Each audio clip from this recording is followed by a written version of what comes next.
A principios de siglo, en los Estados Unidos de Norteamérica, vivió una señora llamada Hetty Green, quien a la hora de su muerte, en el 1916, había acumulado una fortuna de $100 millones. Eso es mucho dinero actualmente, pero era muchísimo más en aquel tiempo. Sin embargo, Hetty Green llegó a ser conocida como la mujer más miserable de América.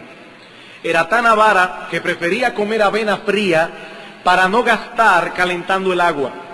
En cierta ocasión, su hijo sufrió una lesión muy severa en una pierna y fue tanto el tiempo que esta mujer tardó buscando una clínica que lo atendiera gratis, que finalmente hubo que amputarle la pierna por lo avanzada que estaba ya la infección. He aquí un caso severo de avaricia. Esta mujer tenía enormes recursos a su disposición, pero ella tomó la decisión de no usarlos. Vivió como una miserable siendo millonaria y a la larga de poco le sirvió todo cuanto tenía. Hermanos y amigos, es de poco provecho tener mucho cuando no se desea usarlo o cuando no se sabe cómo. Y tristemente muchos que profesan la fe de Cristo se parecen a esta mujer. Y no porque sean avaras como Hetty Green, en la mayoría de los casos es por ignorancia. Estos hombres y mujeres se encuentran en peligro de malnutrición espiritual, aunque tienen a su disposición un gran almacén de alimentos y recursos espirituales.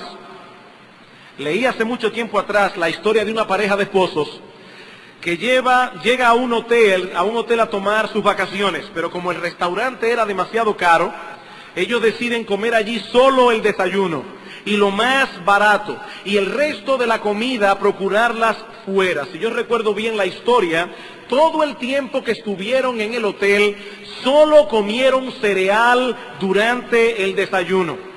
Cuando fueron a saldar la cuenta, se enteraron de que todo estaba incluido en el paquete que habían pagado en ese momento.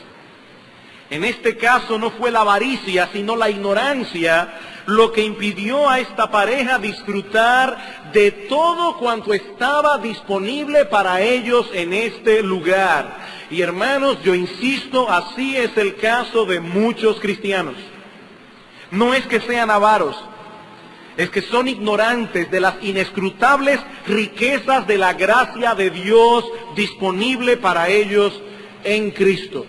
Y nada mejor para corregir esta anomalía que lo que vamos a hacer, si Dios lo permite, en estos próximos domingos en la mañana. Estudiar expositivamente, versículo por versículo, la carta de Pablo a los Efesios. Esta carta es una especie de casa del tesoro del Nuevo Testamento, donde los creyentes pueden acudir, no simplemente para contemplar como en un museo riquezas que se pueden ver pero no tocar, sino más bien para contemplar allí todos aquellos recursos que como creyentes hemos sido hechos partícipes por la gracia de Dios. Pablo quería que los creyentes en Cristo conocieran estas cosas, que tuviesen una justa apreciación del plan redentor de Dios, del lugar que ocupa la iglesia dentro de ese plan y de los privilegios que disfrutamos nosotros los cristianos al ser parte de todo esto. En Efesios capítulo 1, a partir del versículo 15, Pablo ora por esta iglesia.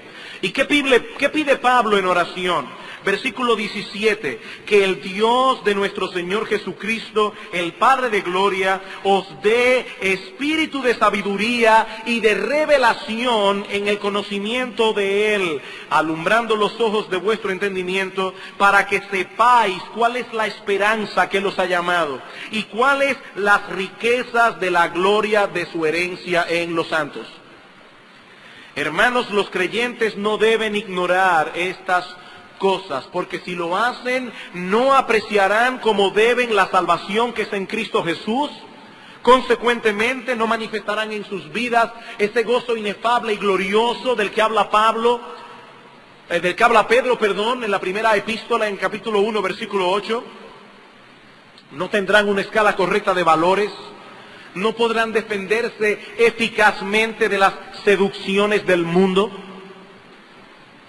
Mis queridos hermanos, es totalmente incongruente que un heredero de Dios viva en este mundo como un pordiosero espiritual.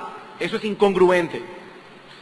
Si queremos vivir a la altura de nuestro llamamiento, si queremos glorificar las riquezas de la gracia de Dios en nuestras vidas, necesitamos conocer a fondo el contenido de esta epístola.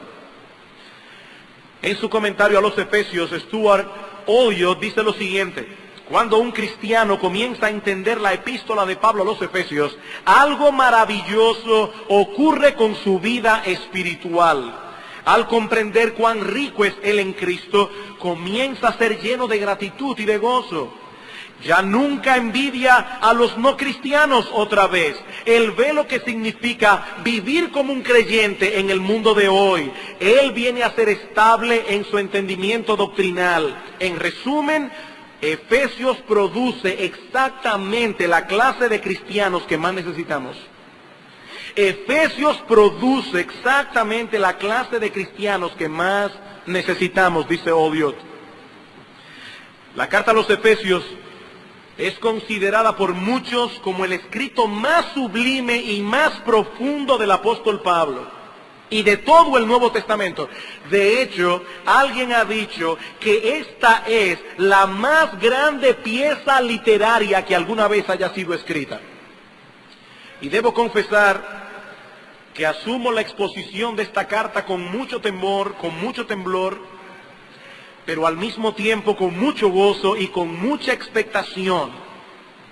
Hace un tiempo ya que los pastores habíamos decidido exponer esta carta y honestamente ya yo no veía la hora de que llegara este día, y en la medida en que me iba preparando para cumplir esta tarea, ese sentido de expectación fue aumentando cada vez más y más. Yo tengo la firme convicción de que mucho bien espiritual vendrá a nuestras vidas, como individuos, como congregación, si prestamos atención cuidadosa a lo que el Espíritu Santo nos ha revelado aquí por medio del apóstol Pablo. En la mañana de hoy nos vamos a concentrar en el contenido de los primeros 2 versículos de la carta. Primero, lo primero, la salutación del apóstol. Ahora, no olviden, hermanos, que toda la escritura es inspirada por Dios, toda la escritura es útil, y como veremos de inmediato, estos 2 primeros versículos del capítulo 1 de Efesios llevan el sello de la inspiración divina en ellos, y su utilidad para nosotros está fuera de toda discusión. Efesios capítulo 1, versículos 1 al 2. Pablo, apóstol de Jesucristo por la voluntad de Dios, a los santos y fieles en Cristo Jesús que están en Éfeso, gracia y paz a vosotros de Dios nuestro Padre y del Señor Jesucristo. Veamos en primer lugar quién es el remitente de esta carta. Cuando nosotros escribimos una carta formal hoy día, usualmente lo primero que ponemos es la fecha, el lugar, luego viene el destinatario, la persona a la cual va dirigida, luego viene el cuerpo de la carta y al final el remitente o quien la envía, afectuosamente, con cariño o lo que usted quiera poner, fulano de tal. Pero en los tiempos del apóstol Pablo no era así. Toda carta comenzaba con el remitente, luego venía él o los destinatarios y antes del cuerpo de la carta un saludo. Y eso es exactamente lo que nosotros tenemos aquí. En el versículo 1 Pablo comienza diciendo: Pablo, apóstol de Jesucristo por la voluntad de Dios. Esta carta fue escrita por el apóstol Pablo. Y esto de entrada nos da una buena razón para leer con interés y cuidado el contenido de este documento. Hermanos, amigos, indudablemente, el apóstol Pablo es uno de los personajes más interesantes de todo el Nuevo Testamento. Era un hombre extraordinario en muchos sentidos, probablemente uno de los intelectos más brillantes de su época. ¿Quién fue el apóstol Pablo? A pesar de que sus padres eran judíos, de alguna manera, antes de Pablo nacer, vinieron a ser ciudadanos romanos, un gran privilegio para un judío en aquella época. Muy probablemente esto nos indica que Pablo provenía de una familia con una buena posición social y económica, y esto hizo de Pablo romano de nacimiento, algo que en la soberanía de Dios sería de gran utilidad para su ministerio futuro. En algún punto de la historia de esta familia, sus padres se movieron de Galilea al Asia Menor para establecerse en la ciudad de Tarso, un importante centro portuario y comercial de aquellos días. Allí nació este niño, a quien sus padres le pusieron el nombre hebreo de Saúl o Saulo, y cuyo nombre latino era Paulus o Pablo en español. Y allí se nutrió desde el principio de toda la cultura que le brindaba una ciudad tan cosmopolita como esta. En Tarso había una universidad conocida por sus cursos de filosofía y sus cursos de medicina. Allí estaba también el templo de Esculapio, el dios de la salud, y el cual servía como hospital y clínica para el uso de los estudiantes de medicina. Probablemente Pablo no asistió nunca a la universidad, no a esta universidad, porque él salió de Tarso siendo un joven de 12 años, pero difícilmente se pudo abstraer de la influencia intelectual de aquella metrópolis de Cilicia. Su padre era fariseo, él mismo fue criado en la más estricta tradición judaica, concluyendo su educación en Jerusalén a los pies de Gamaliel, el rabino más famoso y mejor preparado de aquellos días. Y muy pronto vino a ser evidente la superioridad de este joven fariseo. Sus credenciales familiares y religiosas eran impecables. Había recibido una educación que pocos hombres de su época tenían, añadiendo a todo esto un celo evidente por las tradiciones religiosas de su nación.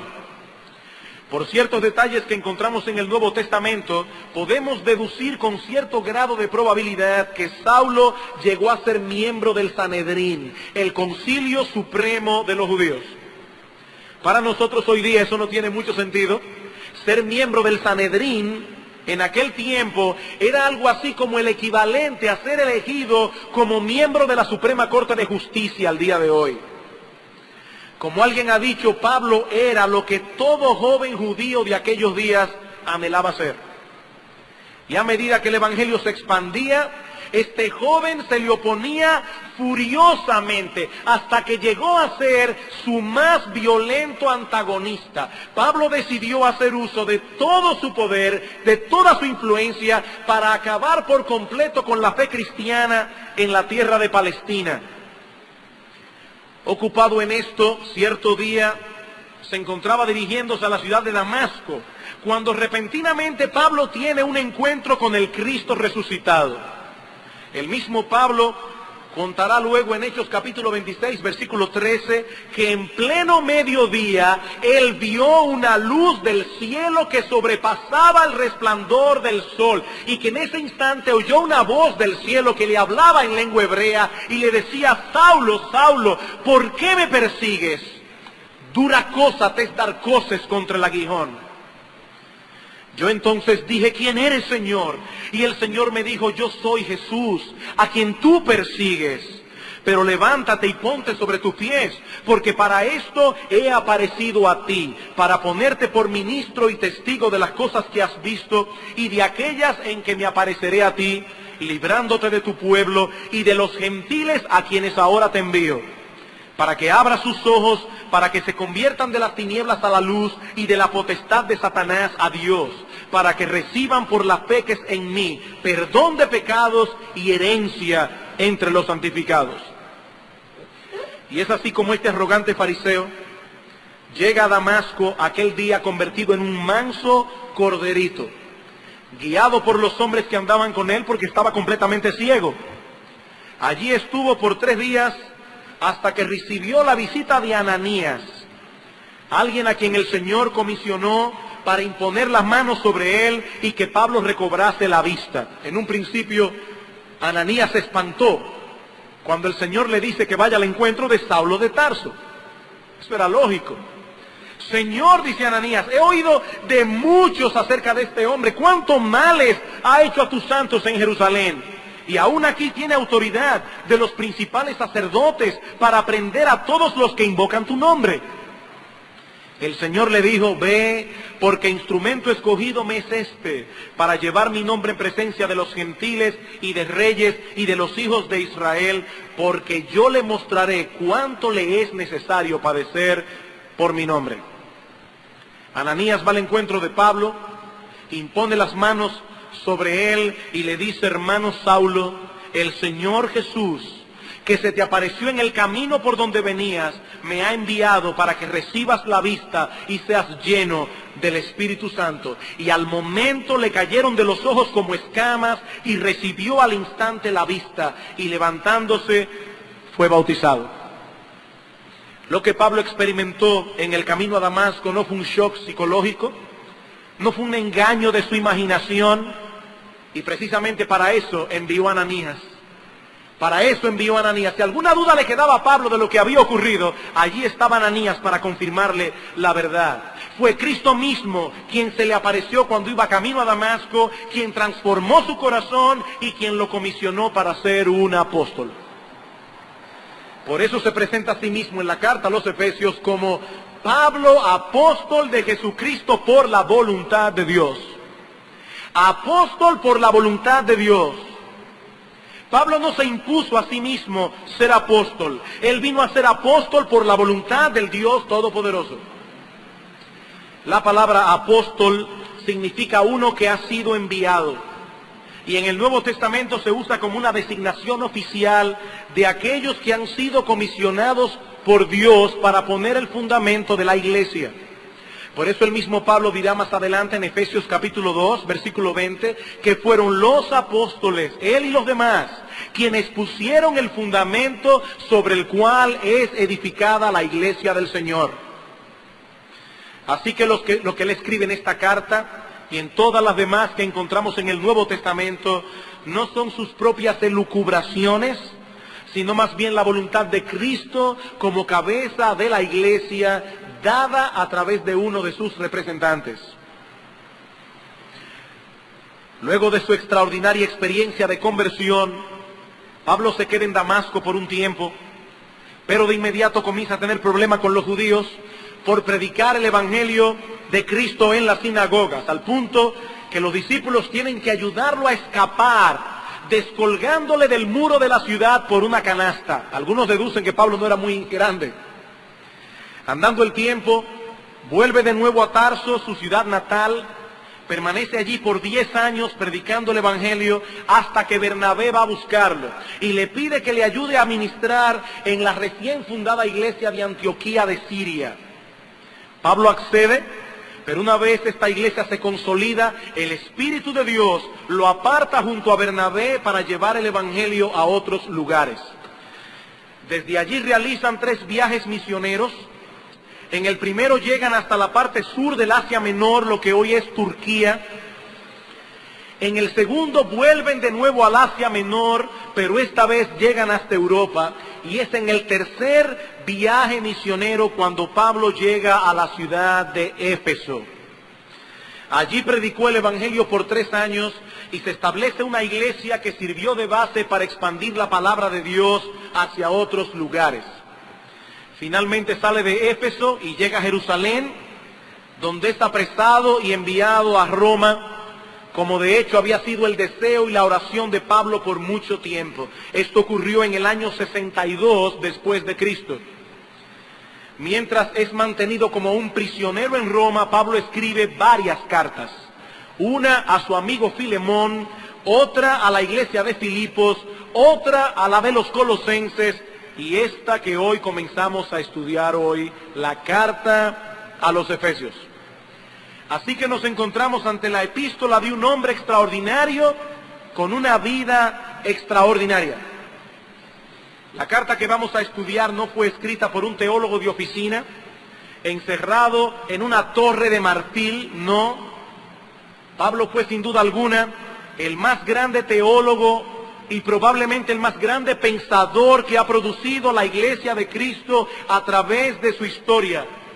Pero por encima de todo eso fue pastor y misionero, un hombre que dio su vida para el avance del reino, la conversión de las almas y la edificación de la iglesia. Bien vale la pena ponerle atención a lo que un hombre como este tiene que decirnos. Sin embargo, la razón primordial por la que debemos estudiar a fondo esta epístola sigue siendo la misma que encontramos en el versículo 1. Pablo era un apóstol de Jesucristo por la voluntad de Dios. Cristo, la cabeza de la iglesia, lo llamó soberanamente y lo capacitó para dar a conocer a través de él su voluntad a su iglesia. Lo que tenemos aquí no es palabra de hombre, es la palabra infalible e inerrante del Dios Todopoderoso, la cual debemos recibir con un oído abierto, con un corazón expectante, para que esta palabra haga en nosotros su obra, para la gloria de Cristo, para el bien de nuestras almas. Habiendo considerado el remitente, veamos ahora en segundo lugar los destinatarios. Los destinatarios.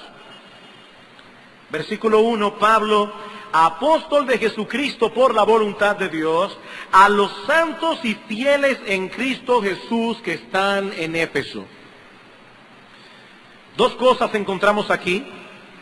Por un lado, el lugar donde se encontraban estos creyentes, en Éfeso, y en segundo lugar, la descripción que hace Pablo de ellos. Los destinatarios originales de esta epístola se encontraban en Éfeso, una ciudad que era considerada en aquel tiempo como la suprema metrópolis de Asia. Comercialmente hablando, era una de las 3 ciudades más importantes del mundo antiguo, formando un triángulo con Alejandría en Egipto, con Antioquía en Siria. Aparte de eso, Éfeso era un centro cultural de importancia. Sus filósofos eran bien conocidos, así como sus poetas, sus artistas, sus oradores. Solo Corinto podía rivalizar con Éfeso en ese sentido. Pero Éfeso era también famosa por razones no tan dignas. Había allí un famoso templo dedicado a la diosa Diana o Artemisa para otros.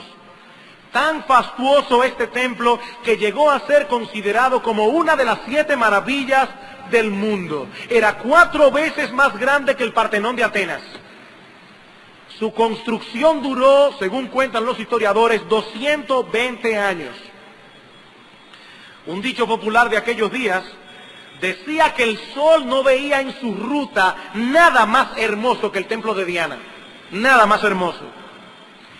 Éfeso era también un centro para la adoración del emperador Augusto y un lugar donde se practicaba ampliamente la magia y el espiritismo. Hermanos, esto me pone a pensar, qué incongruencia. Por un lado, mucha cultura, por el otro lado, mucha superstición. Esta ciudad que tanto desarrollo alcanzó en algunos aspectos, espiritualmente hablando, era tan torpe, tan entenebrecida como las más salvajes tribus del África.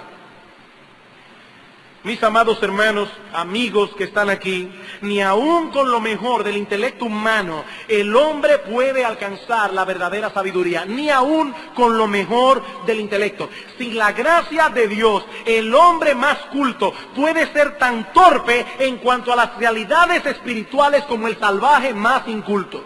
Sin la gracia de Dios, solo el poder de Dios, obrando a través del Evangelio, puede abrir los ojos de un hombre para que ese hombre vea la vida como debe verla. Solo la gracia de Dios. Y esto es exactamente lo que sucedió en Éfeso. Cuando Pablo predicó el Evangelio allí, el poder de Dios se manifestó de tal manera que Lucas nos cuenta en Hechos 19 que muchos de los que habían practicado la magia trajeron los libros y los quemaron delante de todos.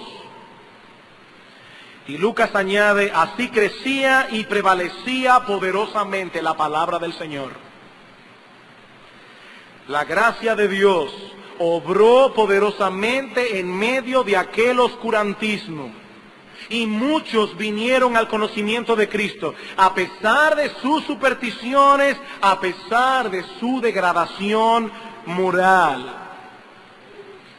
Y esto debe ser para nosotros un motivo de aliento y estímulo para seguir haciendo la obra de Dios.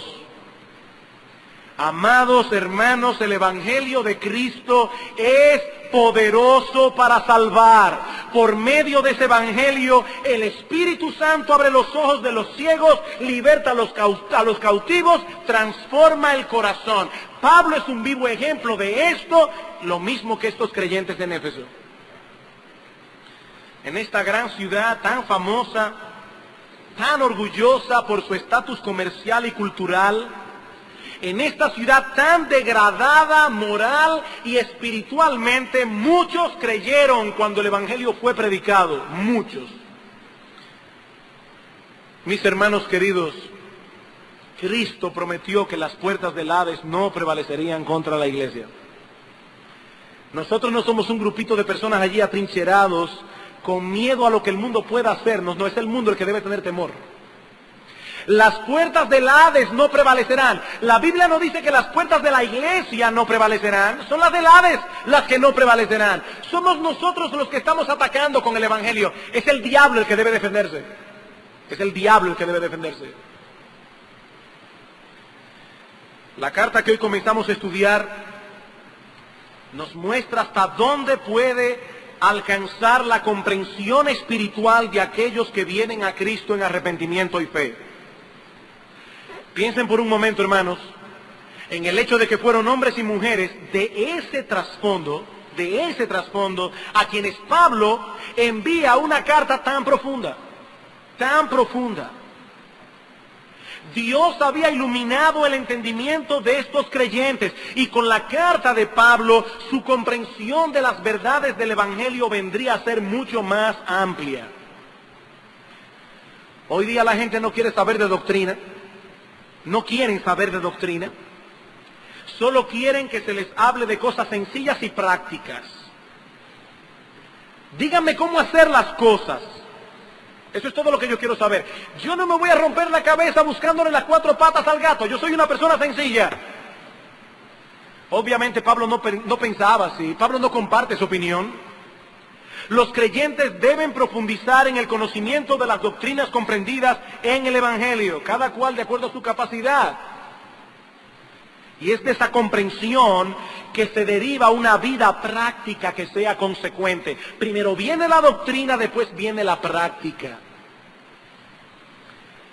Esta carta fue enviada primariamente a cristianos como cualquiera de nosotros, que se congregaban en esta ciudad de Éfeso. Y partiendo de allí debía ser distribuida a otras iglesias del Asia Menor. Por eso algunos piensan que esta carta no era tan personal para Éfeso, sino como una especie de encíclica. Noten que no hay muchos datos personales en esta carta, a diferencia de otras cartas de Pablo. Y se han descubierto muchos manuscritos antiguos que dice Pablo, apóstol de Jesucristo por la voluntad de Dios, a los santos y fieles en Cristo que están en Raya. No dice en Éfeso. Porque mientras se distribuía esta carta a otras iglesias, se suplía la localidad.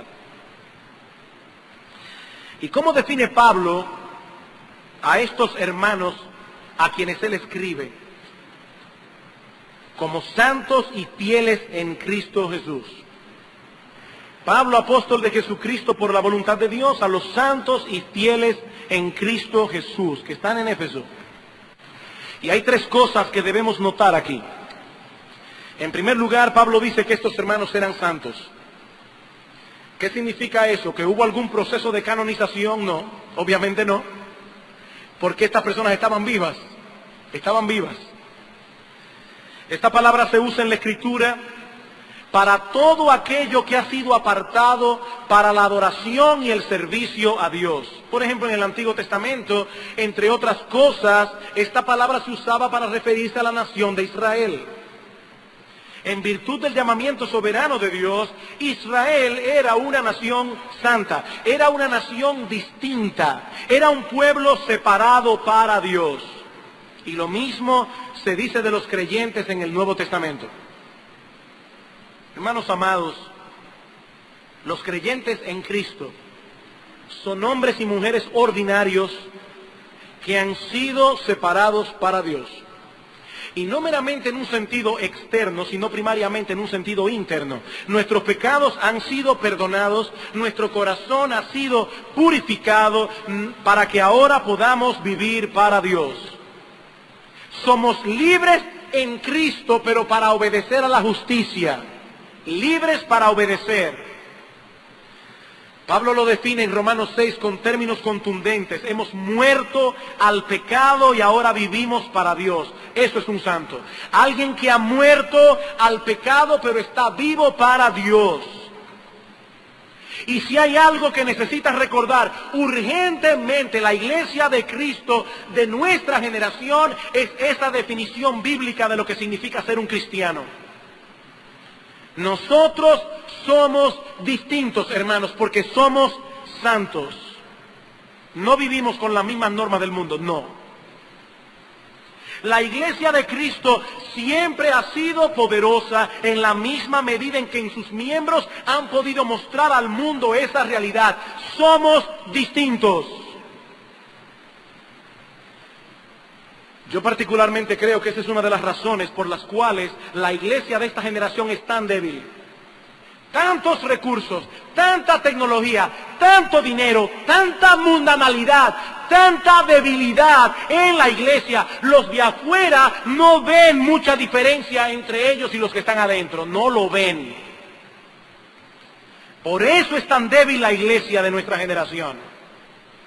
Hermanos queridos, nosotros vivimos para Dios. Nuestros anhelos, nuestro estilo de vida, nuestra forma de conducirnos, de hacer negocios, de criar a nuestros hijos, de repartir nuestro tiempo, deben mostrar al mundo que Dios es nuestra autoridad suprema, que el cielo es nuestra patria y que somos distintos.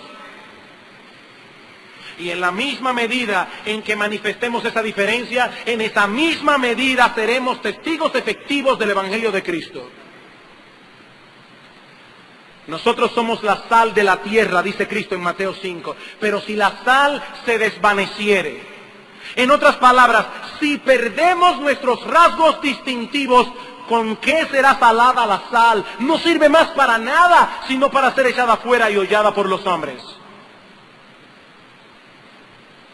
Los creyentes son santos y deben vivir como tales, como personas que han sido apartadas, separadas para la adoración y el servicio a Dios.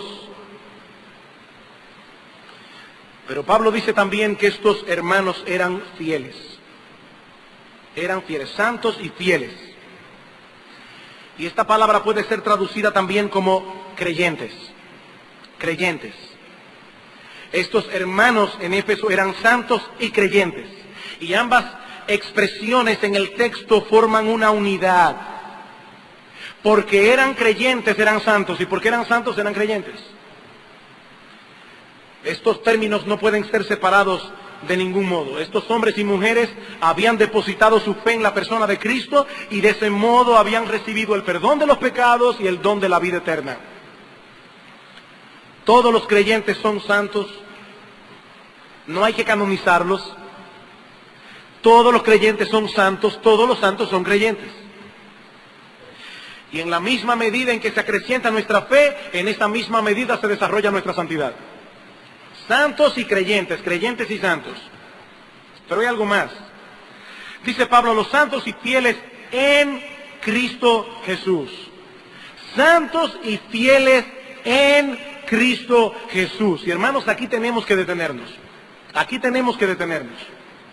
Esta frase es probablemente la más importante en todas las epístolas paulinas. La más importante. Los creyentes están en Cristo Jesús. Es un misterio, pero es así, es una realidad. Estamos unidos vitalmente a Él. Estamos encerrados en Él, escondidos en Él. Y es precisamente en virtud de esa unión espiritual que tenemos con Él, que nosotros tenemos todos los privilegios que Pablo mencionará luego en esta misma carta. Si somos santos, adoptados, perdonados, redimidos, si somos herederos de Dios, es porque estamos en Cristo.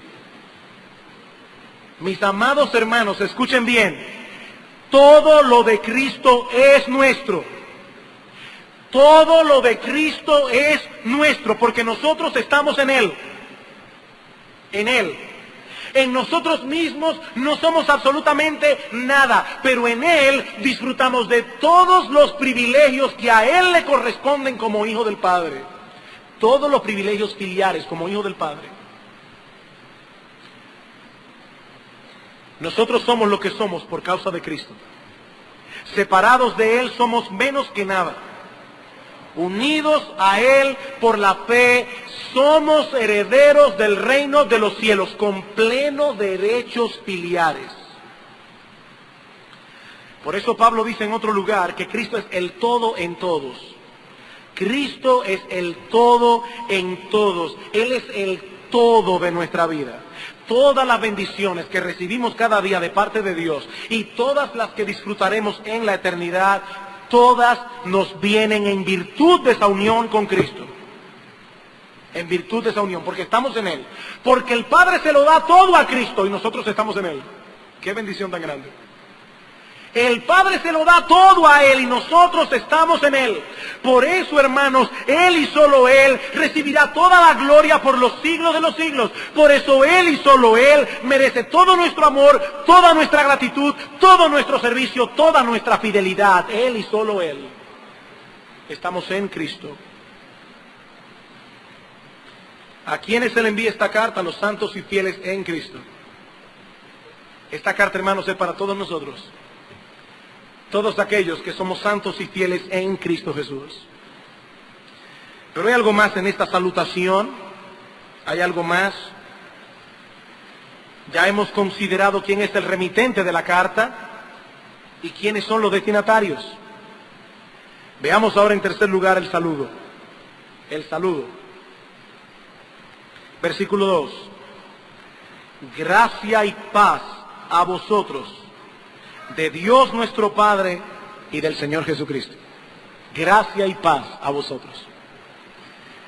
En el tiempo del apóstol Pablo, cuando dos griegos se encontraban en la calle, no se saludaban diciendo, ¿y qué? Se saludaban el uno al otro usando la palabra griega kairein, kairein, que significa regocijo. Si eran dos judíos, se saludaban con la palabra shalom, que significa paz, salud, bienestar. Esta palabra shalom señala el estado de aquel que se encuentra disfrutando de las bendiciones abundantes que fluyen a nosotros por la bondad de Dios. Eso es shalom. Pablo toma aquí el saludo típico de los griegos, el saludo típico de los judíos, pero lo enmarca en una fórmula ligeramente distinta y decididamente cristiana. En vez de usar la palabra kairein, Pablo usa una palabra similar, charis, que significa gracia, gracia. Esta gracia que es tan importante en los escritos paulinos, apunta, como bien señala Hendrickson, hacia el espontáneo e inmerecido favor de Dios en acción. Eso es gracia.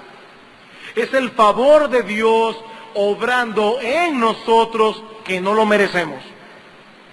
Y el resultado de esa gracia obrando en nuestras vidas es shalom. Es la paz de Dios que sobrepasa todo entendimiento. Ahora, esa paz no significa una vida sin problemas y sin dificultades, no.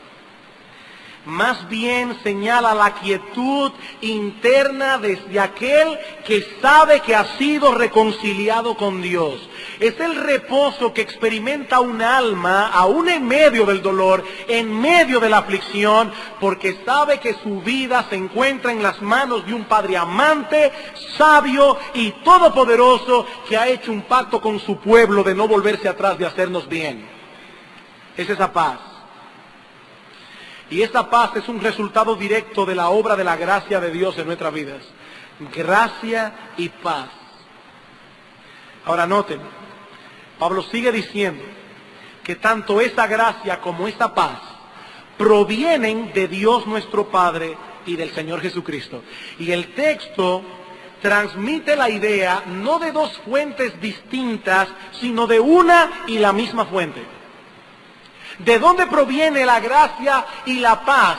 De Dios el Padre y de Cristo, una sola cosa. Cristo dijo en cierta ocasión, yo y el Padre uno somos. Juan 10:30, uno somos. Esta gracia y esa paz provienen del Padre a través del Hijo, nuestro Señor Jesucristo, la segunda persona de la Trinidad. Ahora bien, hermanos, cuando leemos estas palabras de Pablo, no debemos pensar en ellas como un simple saludo. Nosotros somos tan ligeros en nuestra forma de hablar que podemos traspasar esa misma ligereza al leer la Escritura. Uno se encuentra con un hermano y le dice, ¿y qué? ¿Cómo tú estás? Pero uno no está esperando una respuesta. Es una fórmula gentil. Por eso yo conozco personas